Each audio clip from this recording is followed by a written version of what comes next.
Assalamualaikum warahmatullahi wabarakatuh.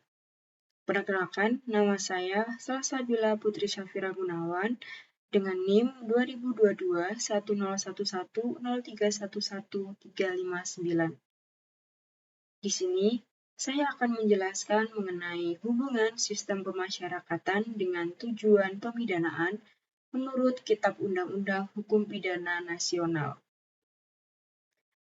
Pemidanaan merupakan salah satu instrumen utama dalam hukum pidana yang digunakan negara untuk menanggapi perbuatan yang dianggap melanggar hukum dan mengganggu ketertiban masyarakat.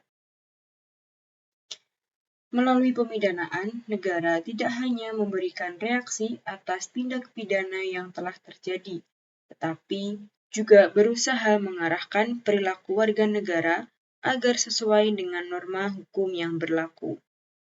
Oleh karena itu, pemidanaan tidak dapat dipahami secara sempit hanya sebagai penjatuhan hukuman, melainkan sebagai suatu proses hukum dan sosial yang memiliki tujuan tertentu. Dalam sejarah hukum pidana, pemidanaan pada awalnya lebih banyak dipahami dalam kerangka pembalasan atau biasa yang disebut dengan retributive justice. Pelaku tindak pidana dipandang sebagai pihak yang pantas menerima penderitaan sebagai balasan atas kesalahannya. Pendekatan ini menempatkan pidana sebagai sarana untuk membayar kejahatan yang telah dilakukan. Namun, seiring dengan berkembangnya pemikiran hukum dan meningkatnya perhatian terhadap hak asasi manusia, pendekatan pemidanaan yang semata-mata bersifat retributif mulai dipertanyakan efektivitas dan relevansinya. Di Indonesia, perubahan paradigma pemidanaan dapat dilihat dari peralihan sistem kepenjaraan menuju sistem pemasyarakatan. Sistem kepenjaraan yang menitikberatkan pada pengurungan dan penderitaan narapidana dinilai tidak mampu menjawab tujuan jangka panjang pemidanaan, terutama dalam hal pencegahan kejahatan dan reintegrasi sosial. Sebagai respons atas kondisi tersebut, lahirlah konsep sistem pemasyarakatan yang berorientasi pada pembinaan dan pemanusiaan narapidana. Pembaruan paradigma ini kemudian memperoleh landasan normatif yang lebih kuat dengan diundangkannya Kitab Undang-Undang Hukum Pidana Nasional, Undang-Undang Nomor 1 Tahun 2023. Salah satu pembaruan mendasar dalam KUHP nasional adalah dirumuskannya tujuan pemidanaan secara eksplisit. Dengan adanya perumusan tujuan pemidanaan tidak lagi dipahami sebagai sekedar penghukuman, melainkan sebagai sarana untuk mencapai tujuan sosial tertentu. Dalam konteks tersebut, pemasyarakatan memiliki posisi yang sangat strategis. Sistem pemasyarakatan merupakan sarana utama dalam pelaksanaan pidana, khususnya pidana penjara, dan menjadi jembatan antara tujuan pemidanaan yang bersifat normatif dengan realitas sosial dalam praktik. Oleh karena itu, pembahasan mengenai hubungan antara sistem pemasyarakatan dan tujuan pemidanaan menurut KUHP nasional menjadi penting untuk memahami arah kebijakan hukum pidana Indonesia secara menyeluruh. Nah, di sini saya akan membahas mengenai sejarah singkat perkembangan sistem pemasyarakatan di Indonesia. Sejak 36 tahun yang lalu, yakni sekitar tahun 1963 sampai 1999, pelaksanaan pidana penjara di Indonesia secara konsepsional sesungguhnya telah mengalami suatu lompatan perubahan yang fundamental sekaligus substansial. Perubahan penting tersebut setidaknya ditandai oleh munculnya ide pemasyarakatan sebagai suatu sistem pembangunan narapidana yang secara embryonal dikemukakan pertama kali oleh Saharjo sebagai Menteri Kehakiman Republik Indonesia waktu itu dalam pidato upacara penganugerahan gelar doktor honoris causa bidang ilmu hukum dari Universitas Indonesia. Saat mula kelahiran ide pemasyarakatan, banyak kalangan memberikan respon positif karena ide tersebut dinilai sebagai cermin dari political will pemerintah untuk melakukan perubahan paradigmatik dalam masalah pelaksanaan pidana penjara di Indonesia, yakni dari sebelumnya berdasarkan sistem kepenjaraan yang cenderung deterrence-oriented menuju pola baru sistem pemasyarakatan yang lebih bersifat treatment-oriented. Dalam sistem kepenjaraan, proses pemenjaraan seseorang narapidana pelaku kejahatan lebih diarahkan kepada tujuan yang nyaris semata-mata hanya untuk membalas kejahatan atau kesalahannya, sehingga menimbulkan justifikasi terhadap berbagai tindakan penyiksaan oleh petugas penjara. Sedangkan dalam sistem pemasyarakatan, praktek pemenjaraan tersebut lebih dimaksudkan sebagai proses pemanusiaan kembali seorang narapidana yang dipandang telah mengalami ketersesatan hidup sehingga menabrak rambu-rambu sosial. Dalam persepsi demikian, maka orang tersebut perlu dibimbing dan dibina agar dapat kembali menjadi warga yang baik dan berguna dalam masyarakat. Hal ini karena dalam sistem pemasyarakatan ditegaskan bahwa pembinaan narapidana harus memperhatikan hak-haknya sebagai manusia. Kalaupun boleh memberangus hak-hak sebagai manifestasi dari suatu pemidanaan yang harus mencerminkan rasa derita, nestapa, maka satu-satunya sumber penderitaan yang dapat dibenarkan ialah karena si narapidana dihilangkan kemerdekaannya, bergeraknya baik untuk sementara waktu maupun untuk seumur hidup. Akan tetapi, idealitas sistem pemasyarakatan di atas masih sering hanya merupakan dosolen, sedangkan dalam realita praktik pelaksanaan sistem pemasyarakatan tersebut tidak jarang diwarnai dengan munculnya berbagai kasus yang justru dapat menjatuhkan diri dari tujuan pemasyarakatan itu sendiri.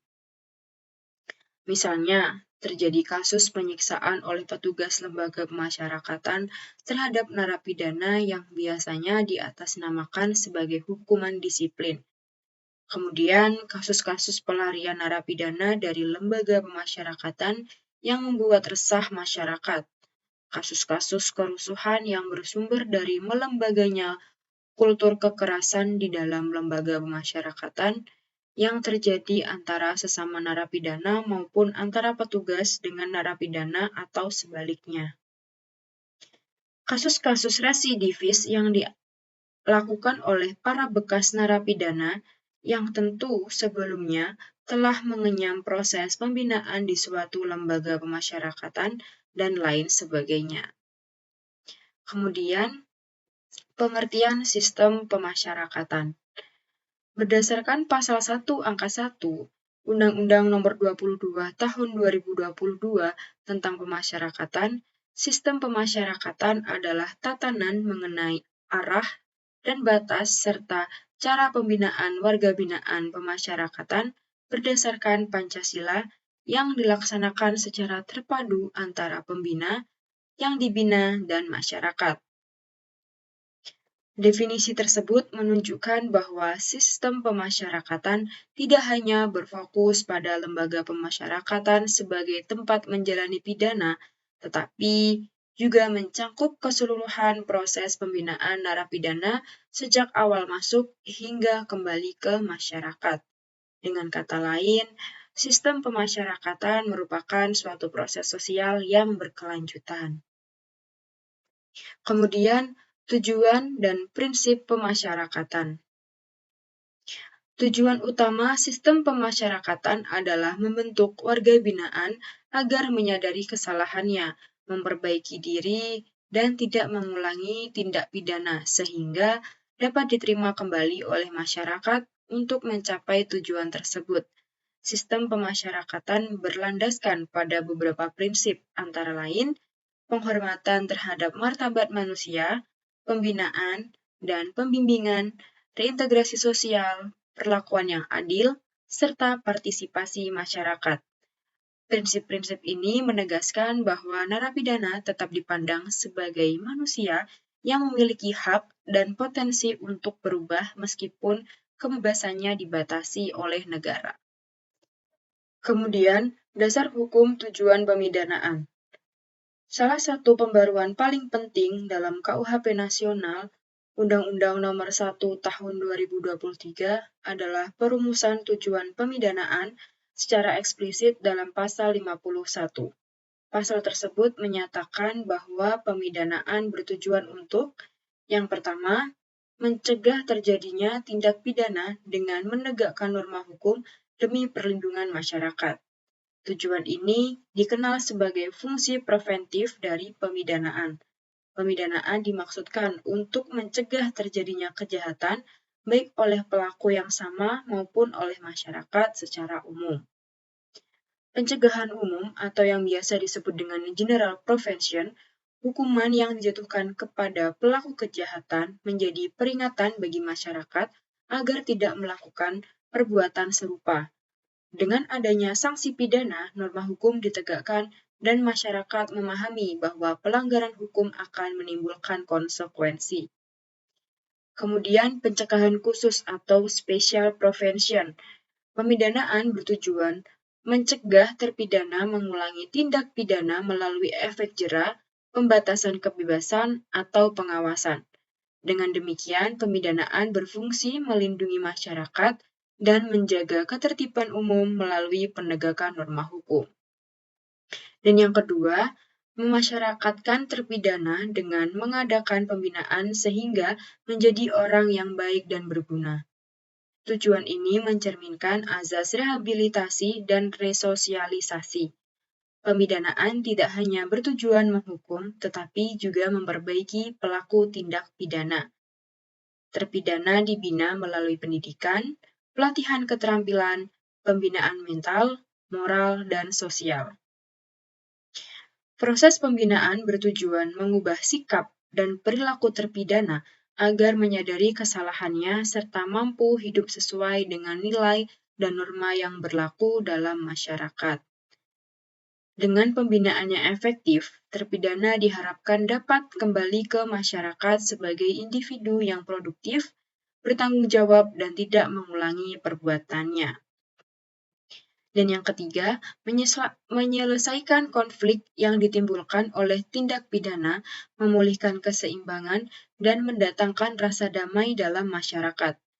Tindak pidana tidak hanya merugikan korban, tetapi juga mengganggu keseimbangan dan keharmonisan sosial.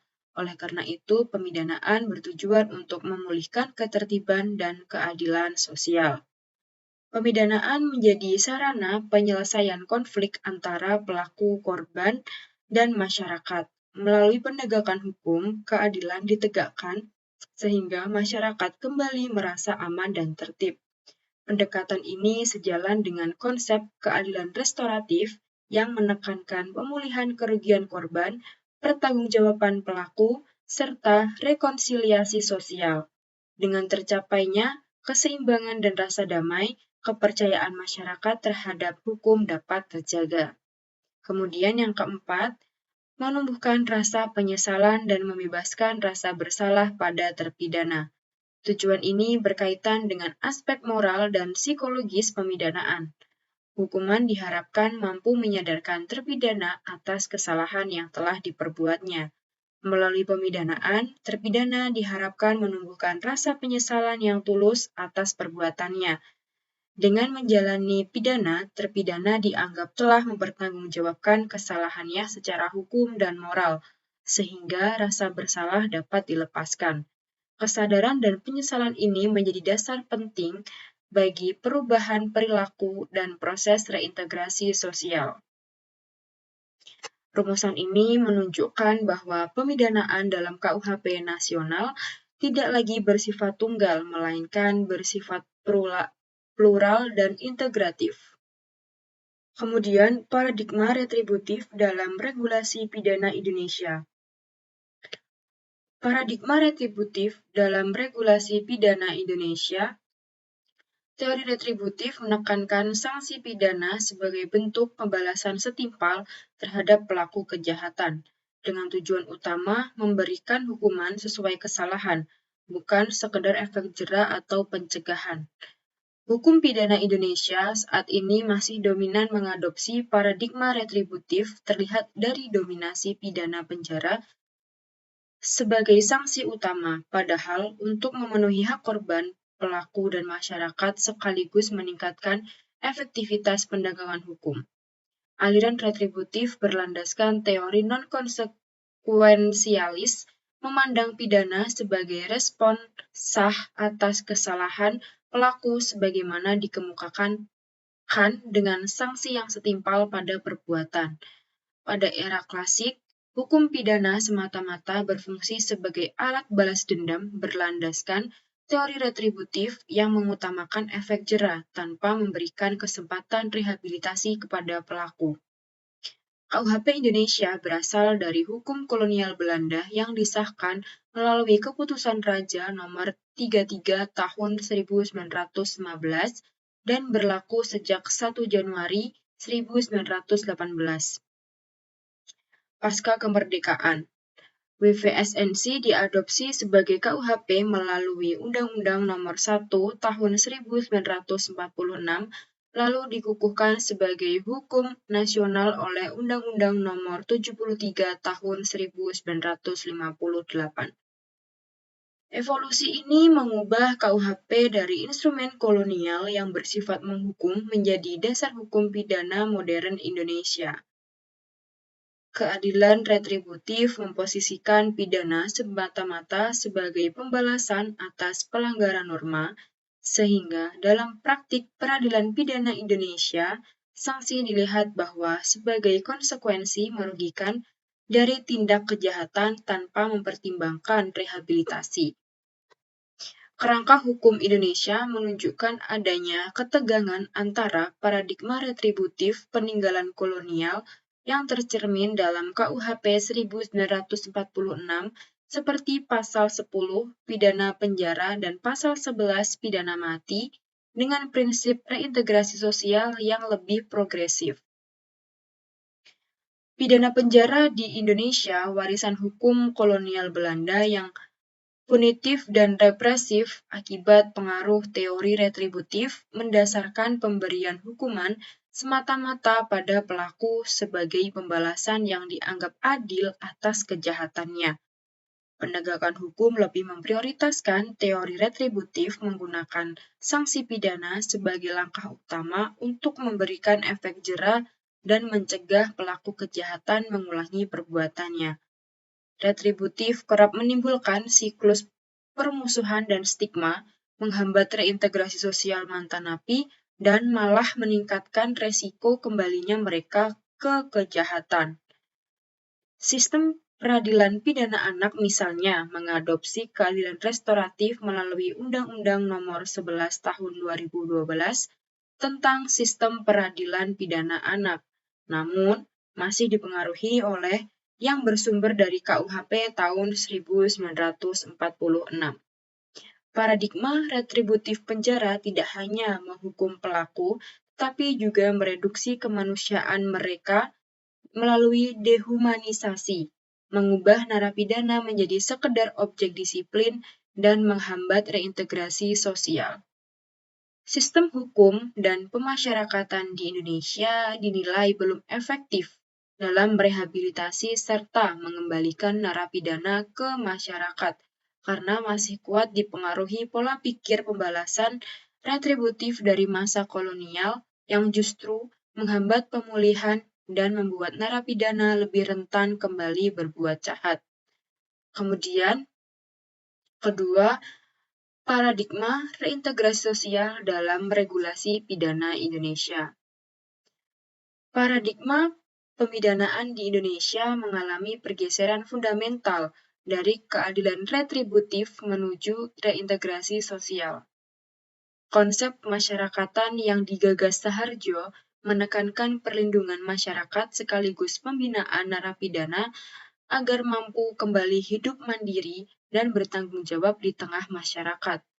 Transformasi ini diperkuat melalui Undang-Undang Nomor 2 Tahun 2022 tentang Pemasyarakatan dan KUHP tahun 2023 yang menempatkan rehabilitasi, restorasi, dan keadilan sosial sebagai orientasi utama pemidanaan.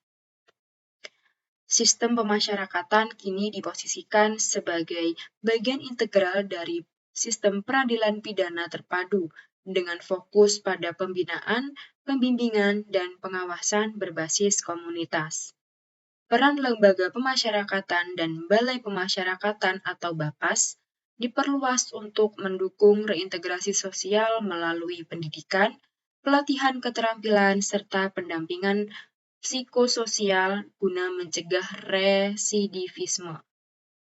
Namun, implementasi paradigma ini menghadapi berbagai tantangan seperti lemahnya pengawasan pemenuhan hak tahanan, keterbatasan infrastruktur, serta kecenderungan regulasi yang lebih berorientasi pada pelaku dan kurang mengakomodasi hak korban.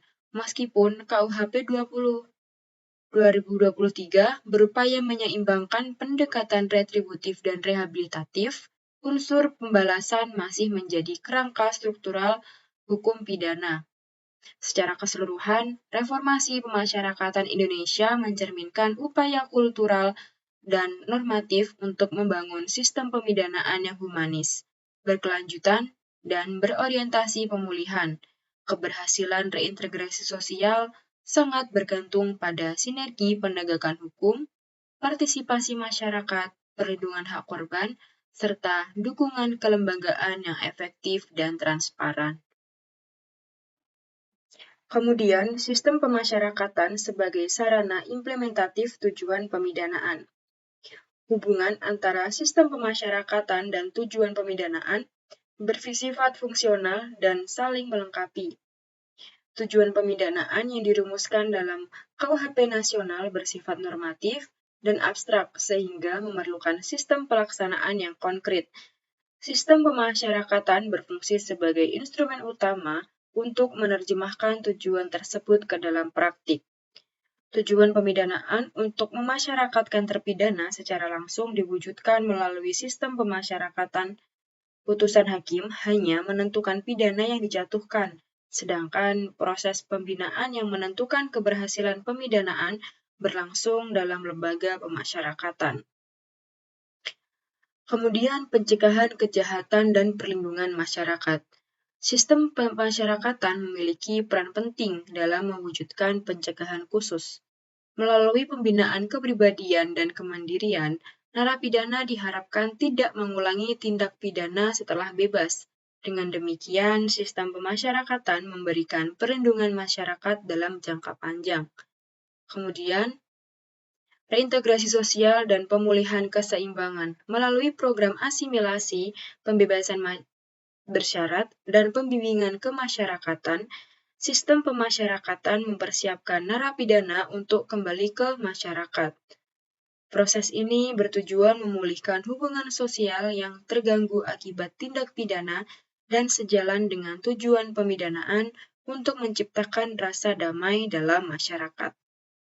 Kemudian, pembentukan kesadaran moral dan rasa tanggung jawab. Sistem pemasyarakatan juga berperan dalam menumbuhkan rasa penyesalan dan kesadaran moral terpidana. Pembinaan yang bersifat edukatif dan persuasif lebih efektif dalam membentuk kesadaran internal dibandingkan pendekatan represif semata. Kemudian, menurut pandangan para ahli, Saharjo menegaskan bahwa pemidanaan harus berorientasi pada pembinaan, bukan pembalasan. Menurutnya, pemasyarakatan merupakan wujud konkret nilai kemanusiaan dalam hukum pidana. Kemudian, Muladi menyatakan bahwa pemidanaan harus dipahami sebagai bagian dari kebijakan sosial yang bertujuan melindungi masyarakat sekaligus memperbaiki pelaku. Sistem pemasyarakatan menjadi instrumen strategis untuk mencapai tujuan tertentu.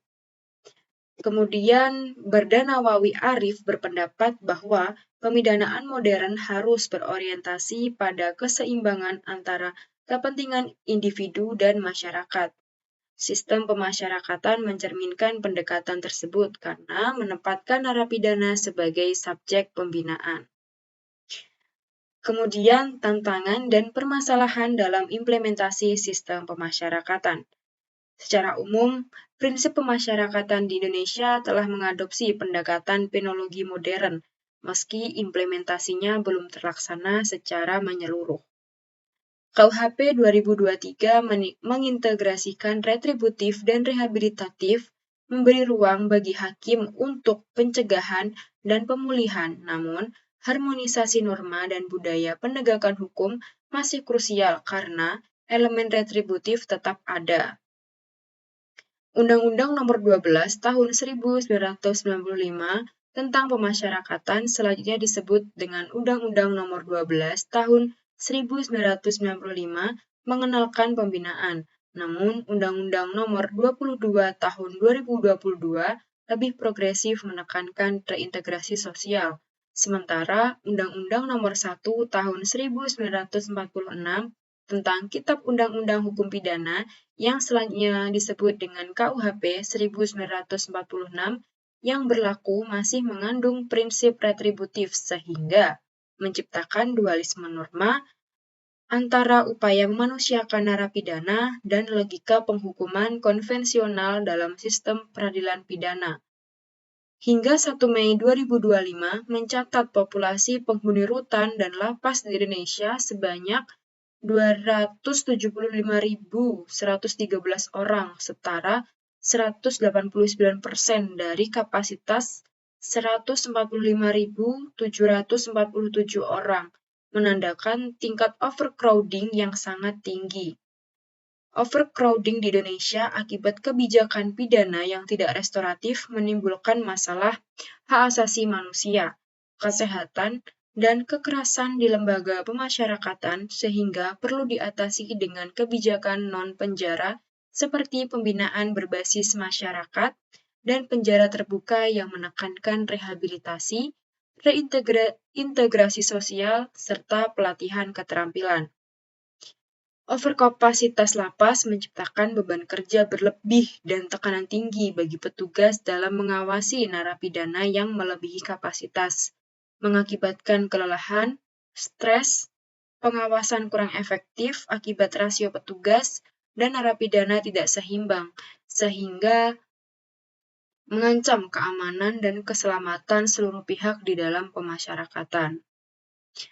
Kemudian kesimpulannya, berdasarkan uraian tersebut, dapat disimpulkan bahwa sistem pemasyarakatan memiliki hubungan yang sangat erat dan tidak terpisahkan dengan tujuan pemidanaan menurut KUHP nasional.